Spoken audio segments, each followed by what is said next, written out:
আজ সোমবার সকাল থেকে মেঘাচ্ছন্ন থাকলেও বেলা বাড়তেও সূর্যোদয় হয়নি। দুপুর 1টা নাগাদ নলহাটি এলাকা জুড়ে ঝিরঝিরি বৃষ্টির দেখা মিলেছে, যার ফলে জাঁকিয়ে শীতের আবহাওয়া দেখা দিয়েছে।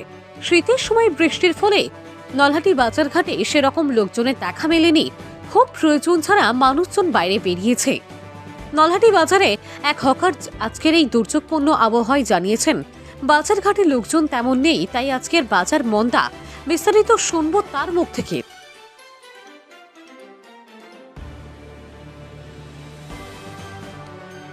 বেচাকেনা খুব একটা টুকটাক চলছে, খুব একটা ভালো না। লোকজনই তো এর মধ্যে বেরোচ্ছে না, তবে বেচাকেনাটা কি করে হবে বলো? বাজেটটা খারাপ হয়ে গেল। হ্যাঁ, এইভাবে চলছে টুকটাক করে।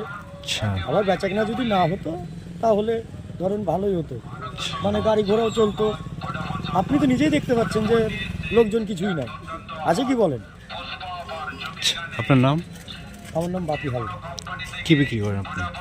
তিলের খাজা। এই যে শীতের মধ্যে হঠাৎ বৃষ্টি, কেমন কি লাগছে বলুন? কেমন কী লাগছে মানে বলতে গেলে খুবই একটু ঠান্ডাটা অনুভূত হবে, আর কিছু নয়।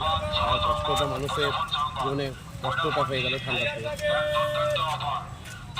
এতে কি আপনাদের কোনো ক্ষয়ক্ষতি বা অসুবিধা? বলতে গেলে কিছু নেই ক্ষয়ক্ষতি, তবে রবিশাস্য জেলা আছে, ওগুলো ক্ষয়ক্ষতি হওয়ার খুব ভয় আছে। আপনার নাম কি? আমার নাম সৌগত বিশ্বাস, বাড়ি? বাড়ি নলহাটি।